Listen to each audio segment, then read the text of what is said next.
Saúdo a todos em nome de Jesus. Vamos colocar de pé por alguns instantes. Abra a sua Bíblia no Evangelho segundo Mateus, capítulo 7. Vamos aqui para a nossa leitura.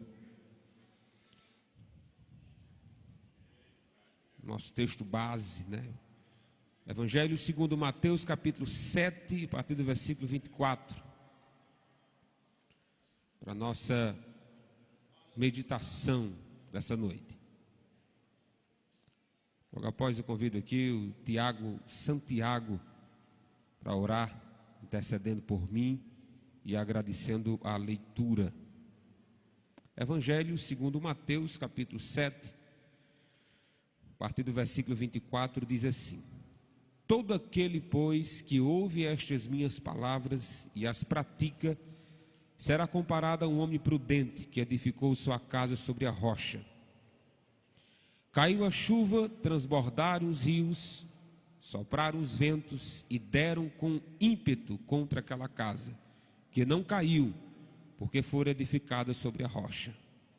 Todo aquele que ouve essas minhas palavras e não as pratica, será comparado a um homem insensato, que edificou sua casa sobre a areia.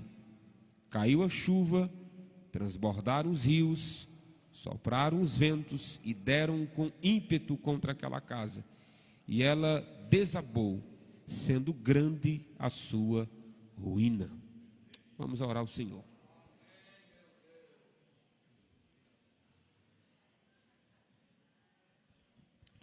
Trago a minha saudação aos irmãos no nome de Jesus. Amém?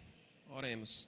Senhor Deus, soberano Pai, estamos aqui, meu Deus, louvando e engrandecendo o Teu nome, porque só o Senhor é digno e só o Senhor é quem nós devemos a nossa honra, adoração, meu Pai. Nesse momento, meu Deus, queremos interceder, clamar para que o Teu Espírito Santo venha sobre o Teu servo e que eu mesmo possa falar aos nossos corações, que o Teu servo seja capacitado para transmitir a Tua palavra, Senhor, não a que agrade a nós, mas a que nós necessitamos, e que possamos sair daqui firmados na rocha, cheios do Teu Espírito Santo, e que o teu amor, o Teu poder possa engrandecer cada vez mais as nossas vidas e as nossas famílias, Senhor.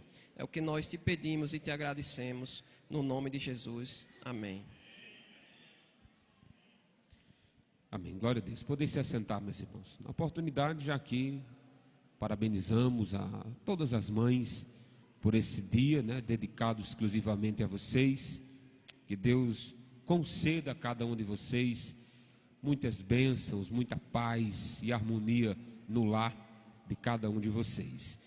Estamos no mês da família, trabalhando nas terças, sábados e domingos. Os cultos são voltados exclusivamente para a família. Nossa temática geral é a nossa família sobre a rocha, onde nós temos como objetivo aprender a cada culto, cada temática, cada subtema, para fortalecer, meus irmãos, as nossas famílias, os nossos lares, diante aí de tantos ataques que sofremos. Estava na minha incumbência ministrar no domingo passado, mas por questões de saúde não tive como ministrar, e desde já eu agradeço ao pastor Davi por ter me substituído. E o pastor deu início aí o mês da família, pregando justamente nesse texto que acabamos de ler. Então minha missão nessa noite é uma missão até simples, para não dizer fácil.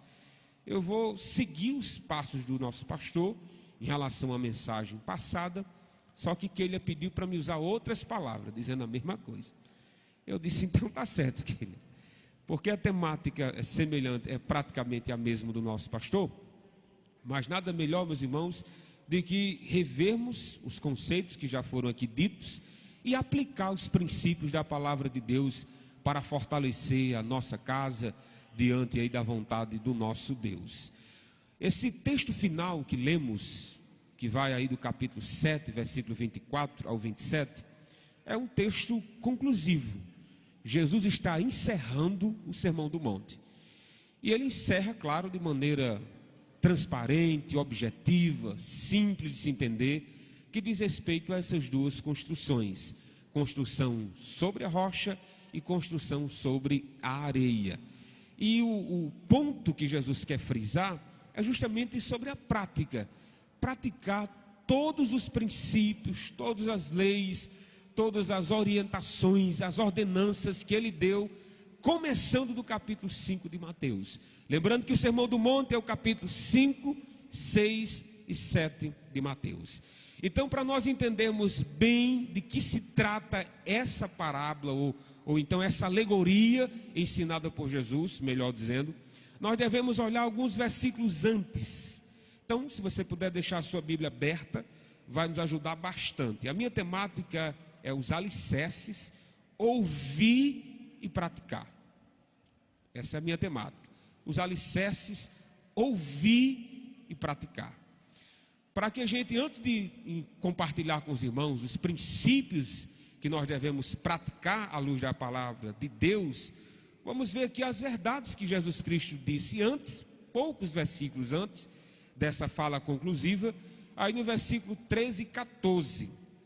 Eu dividi essa minha mensagem em duas partes: verdades para se ouvir bem, que é o primeiro alicerce, ouvir, e princípios para vivermos melhor, que é o segundo alicerce, que é praticar, ouvir e praticar. Jesus Cristo vai dizer o seguinte, algumas verdades que fortalecem a nossa família. A primeira verdade está aí no versículo 13 de Mateus 7.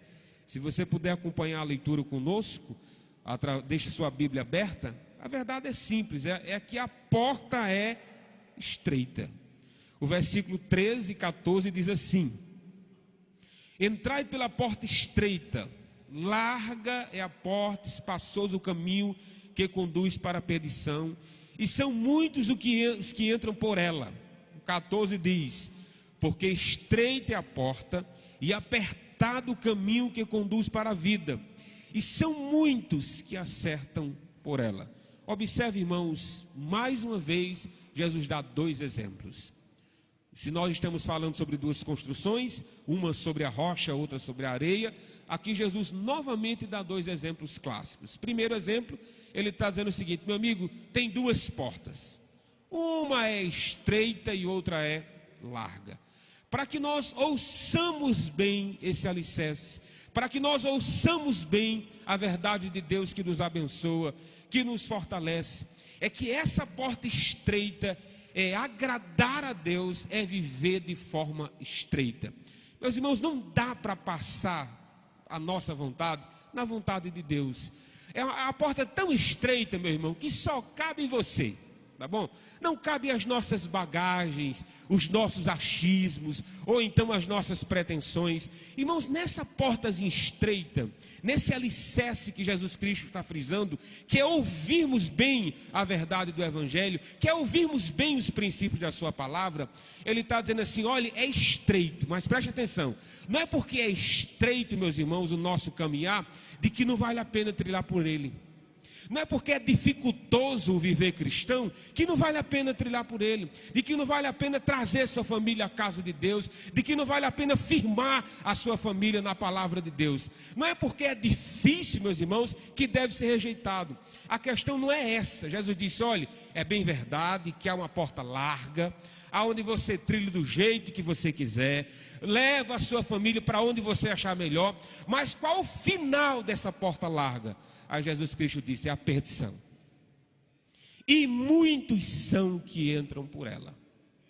Então, trazer a sua família à rocha, trazer a sua família ao alicerce, ouvindo as verdades de Deus, apesar de que elas nos incomodem, apesar de que elas confrontam os nossos pecados, Jesus Cristo diz: vale a pena entrar nessa porta, porque o final dessa porta é a vida eterna, glória a Deus. Então, trazer a família para os estreitos, trazer a família para as dificuldades do Evangelho, sabendo que o final é a vida eterna com o Cristo Jesus, vale a pena. Vale a pena, meus irmãos. De que adianta ganhar o mundo inteiro e perder a sua alma? De que vale a pena ter todos os esforços para estruturar bem a sua família, educar bem os seus filhos, mas na hora de ouvir a verdade de Deus, que liberta, que transforma, que salva, não há compromisso da nossa parte. O alicerce que Jesus bem ensina é ouvir, mas não é ouvir tudo. é ouvir as verdades de Deus. Então a primeira verdade ensinada por Jesus é que a porta é estreita, que agradar a Deus é um viver estreito, agradar a si mesmo é um viver largo, você trilha e segue do jeito que quiser. Ele diz outra verdade, para nós ouvirmos bem, está aí do versículo 15 em diante. Os falsos profetas, eles são identificáveis. Primeiro ele falou aqui sobre a porta estreita. Agora ele fala sobre os falsos profetas. Ele diz aí no versículo 15. Ele diz: acautelai-vos dos falsos profetas, que se vos apresentam disfarçados em ovelhas, mas por dentro são lobos roubadores. O pastor Davi tratou muito bem sobre essa questão dos falsos profetas, e ele foi para uma ênfase em que muitos negligenciam o aconselhamento pastoral na hora de iniciar a sua família, na hora de construir a sua família, e vai ouvir profetas, e depois vai ter os desarranjos, as dores de cabeça, depois vai ter as discórdias no lar, justamente por não atentarmos para o que Cristo está dizendo. Jesus está dizendo que eles estão em nosso meio. Eles se disfarçam como ovelha, os falsos profetas. Irmãos, e se são falsos profetas? O que são profetas? Profetas são aqueles que anunciam algo, seja em relação ao futuro, seja em relação a alguma verdade, e eles têm uma lábia para enganar a muitos. Por isso que Jesus começa dizendo: ouçam bem, acautelai-vos, preste atenção. Porque ouvir esses falsos profetas, fazer com que a minha família ouça o que esses homens têm a dizer, seguir o que esses homens têm a dizer, só vai trazer males para a minha família, só vai trazer males para o meu casamento, vai desestruturar a minha família. Meus irmãos, um conselhozinho que eu ouvi adolescente na escola bíblica dominical: ovelha que come de vários pastos, ovelha que não está próximo do seu pastor, ela tende a ser uma ovelha doente. Eu sei que você está aqui domingo, glória a Deus, que é hoje, mas será que eu sei se você vai estar aqui quinta? Mas será que eu sei que você vai estar aqui domingo que vem? Então, ouvir a vários, ouvir várias doutrinas, ouvir vários ensinamentos, aí depois vai dar um nó na sua cabeça. Você sabe quem você vai procurar para desatar esse nó? São os pastores. Jesus está dizendo, irmãos, de que nós temos prejuízos pessoais, familiares, em dar ouvidos a falsos profetas, e isso destrói a sua fé, isso destrói a sua família. Talvez, meus irmãos, nós não temos os doutorados ou as formações que você gostaria que tivéssemos, mas atente, meus irmãos, não para as formaturas, glória a Deus por aqueles que têm, mas atente para o compromisso com a verdade que temos, para o compromisso com o evangelho que temos. Apesar da simplicidade do que ensinamos, é a palavra de Deus. E o próprio Jesus Cristo disse a Satanás: nem só de pão viverá o homem, mas de toda a palavra que sai da boca de Deus. Ouvir essas verdades, irmãos, nos protege. Esses falsos profetas, eles querem o quê? Nosso mal. Continuando a passagem, Jesus diz: tenham cuidado deles. A gente não quer ouvir esse alicerce? Então ouça que a porta é estreita. Ouça que os falsos profetas querem roubar as ovelhas, matar também. Versículo 16, Jesus fala sobre a essência desses falsos profetas. Ele diz aí no versículo 16 de Mateus 7, 16 e 17. Ele diz: pelos seus frutos os conhecereis. Colhe-se porventura uvas dos espinheiros ou figo dos abrolhos? Assim, toda árvore boa produz bons frutos, porém a árvore má produz frutos maus. É como se Jesus dissesse: olha, esses falsos profetas, eles são identificáveis, eles dominam a oratória, eles falam bem em público, eles estão muito bem, estão até bem aparentados nas nossas televisões, mas nós não conhecemos os frutos, nós não convivemos com esses. Aí Jesus Cristo diz: mas na hora que convive, na hora que se aproxima desses, você vê o mal que eles querem fazer a vocês. Vocês vê o mal que eles fazem à sua família, ao seu casamento, ao mal que eles fazem aos seus filhos. Porque os frutos desses homens são frutos maus. Irmãos, e não há coisa mais danosa ao nosso organismo, ao nosso metabolismo, do que comer uma coisa estragada. Talvez passe bem no seu paladar, talvez passe bem, mas na hora de começar a destruir esse alimento no seu estômago, aí vem uma série de doenças imediatas e posteriores. Aí Jesus Cristo diz: então evite eles. Mas pastor, está tão bonita as maçãs que estão oferecendo nas televisões. Pastor, está tão bonito as uvas que estão oferecendo, mas estão estragadas. Não há verdade concreta na palavra de Deus dita por muitos. E isso, meus irmãos, corrói a nossa família.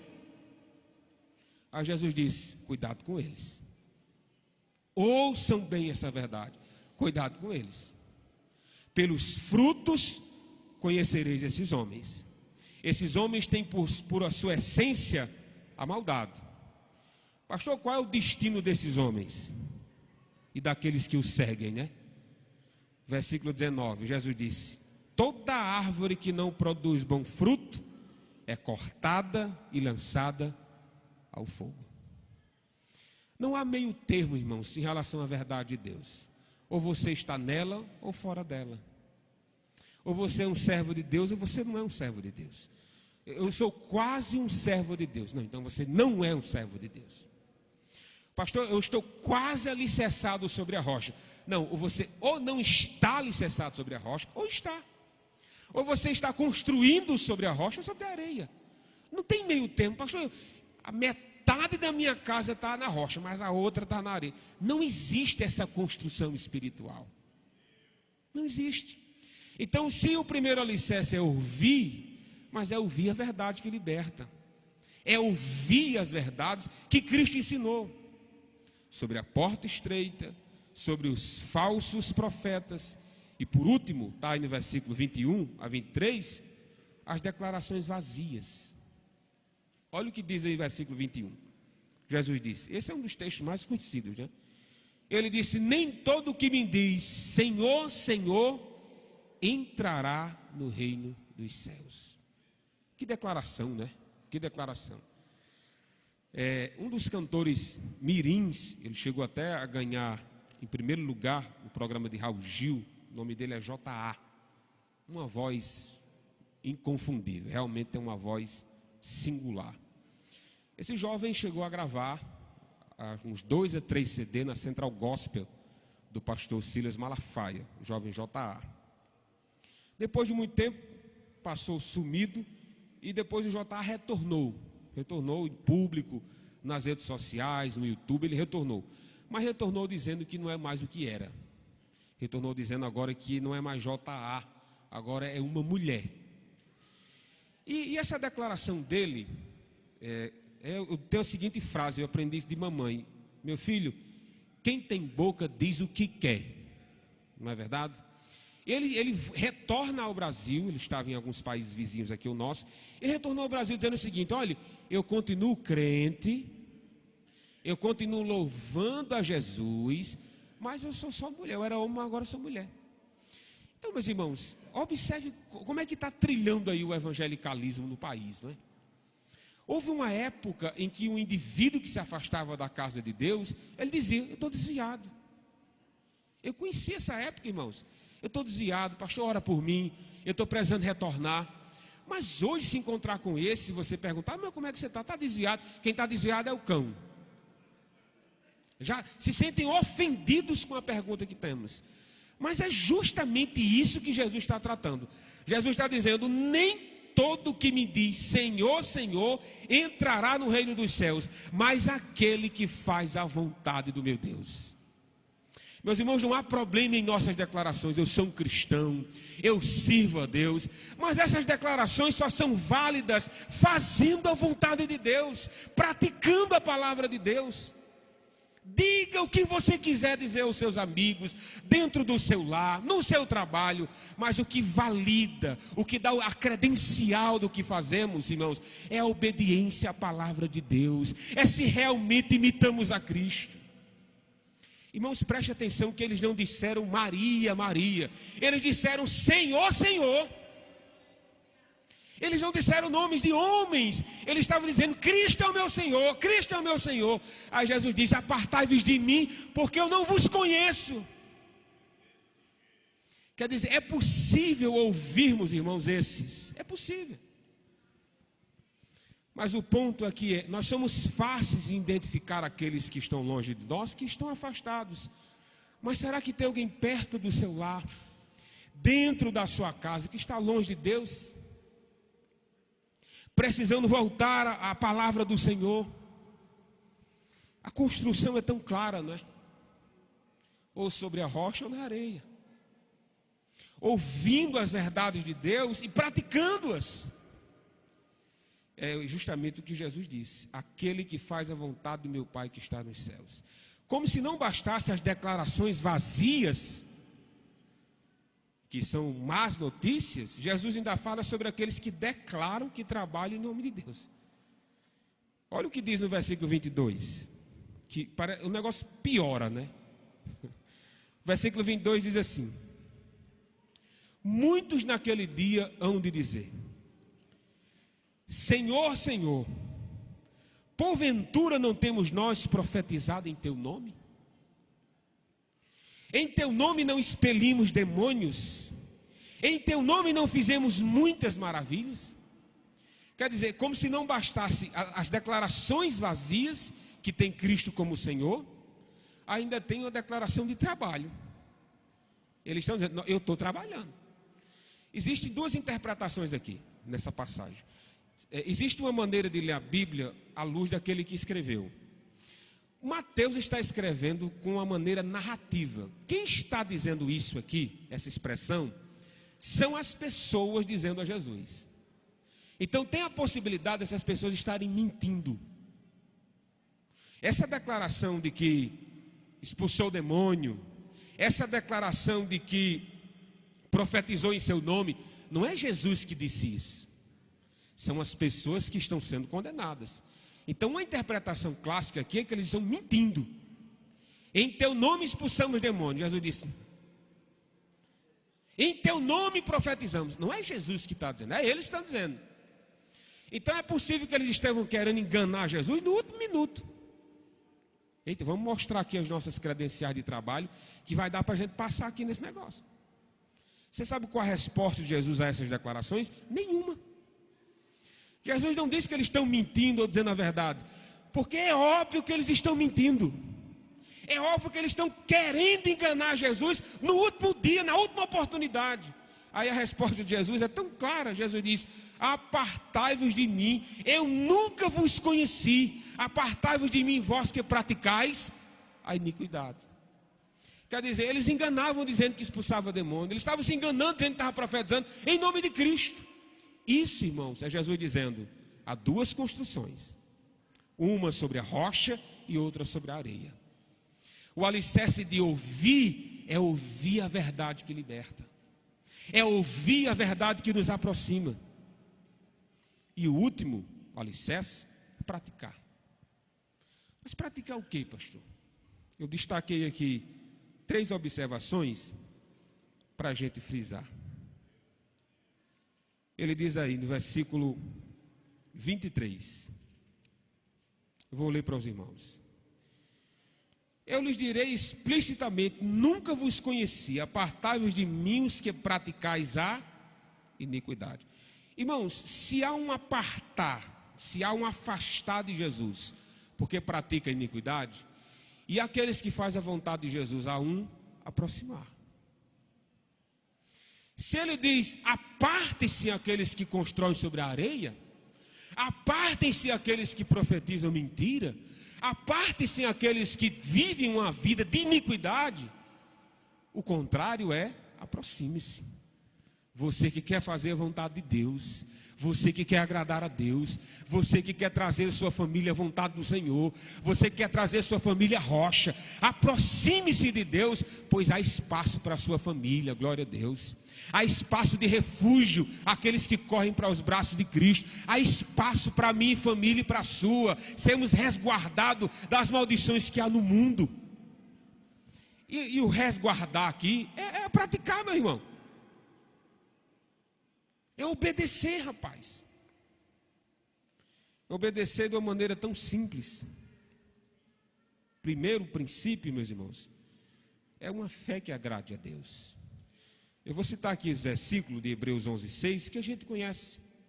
Diz assim: de fato, sem fé é impossível agradar a Deus, porque é necessário que aquele que se aproxima de Deus creia que Ele existe e que se torna o que é, abençoador dos que o buscam.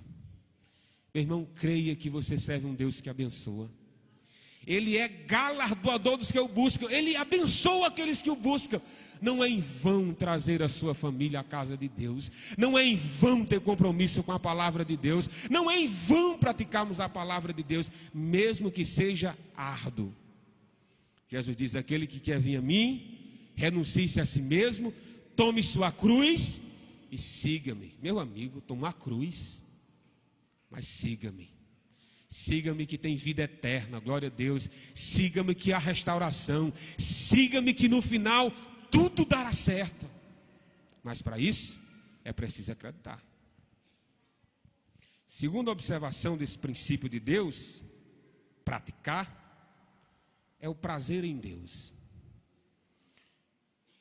No livro dos Salmos, capítulo 37, versículo 4, a gente sabe o 5, mas deixa eu ler o 4. Diz assim: agrada-te do Senhor e Ele satisfará os desejos do teu coração. Entrega o teu caminho ao Senhor, confia nele e o mais Ele fará. Nós queremos, irmãos, saber o cantor da noite.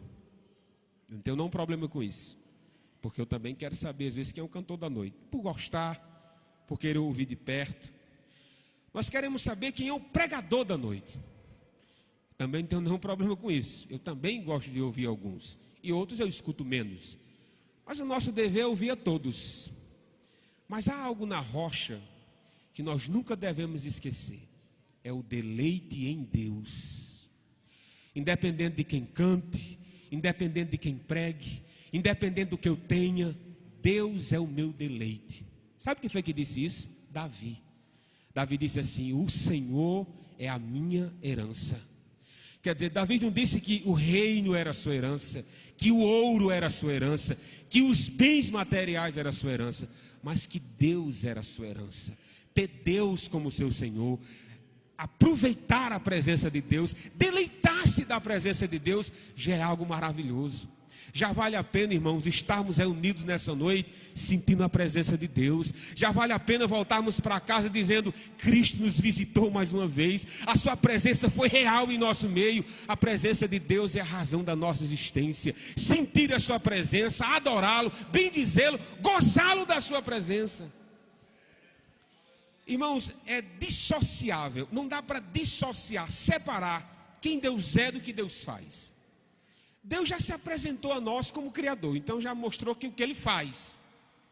Mas a partir do momento, irmãos, que o conhecemos como Ele é, o Pai amoroso, bondoso, cheio de graça, cheio de misericórdia, com os braços estendidos a nos salvar, a nos abençoar, isso mostra, irmãos, que vale a pena estarmos sobre a rocha, de que vale a pena gozarmos da presença de Deus, de que vale a pena o sofrimento aqui, para gozarmos com Cristo nos céus. A sua família, sem dúvida, vai ter muitos dissabores dentro da casa do Senhor, porque aqui é formado por pessoas, e nós também causamos dissabores a outros, mas no final somos irmãos em Cristo Jesus. No final praticamos a mesma lei, praticamos a mesma vontade do Senhor. Então, deleitar-se em Deus, prazer em Deus, é uma prática constante, é um firmar-se na rocha. Por último, é a obediência. Obedecer o quê? A vontade minha ou nossa? Não, é a palavra de Deus mesmo. Você sabe que deve orar? Então ore. Nós ficamos procrastinando coisas simples da vida e queremos que a coisa aconteça. Comece a orar. Comece a orar. Pegue na mão da sua esposa, dos seus filhos e diz: ei, pessoal, a gente nunca mais orou juntos. Vamos orar. Geralmente, infelizmente, o que une as famílias para a oração são tragédias, não é? São tragédias. Talvez o culto doméstico só aconteceu na sua família por causa da pandemia. Então, praticar a palavra de Deus é deixar de adiar o que você sabe que tem que ser feito, rapaz. Você sabe que deve orar, então ore. Você sabe que tem que dizer não a essa prática de pecado, então renuncie isso, rapaz. Corte o mal pela raiz, como ouvimos na escola bíblica dominical. É melhor, meu amigo, você entrar no céu cego, você entrar no céu coxo, do que todo o seu corpo ser lançado ao inferno. Praticar a vontade de Deus. Obedeça. Tenha uma vida de santidade, tenha uma vida de obediência ao Senhor, porque tudo isso acarreta para nós, irmãos, o privilégio de estarmos na vontade de Deus. Simples assim. E, pastor, a vontade de Deus é boa, é perfeita e é agradável. Que Deus abençoe a todos, irmãos, e que essa palavra fique no coração dos irmãos. Amém.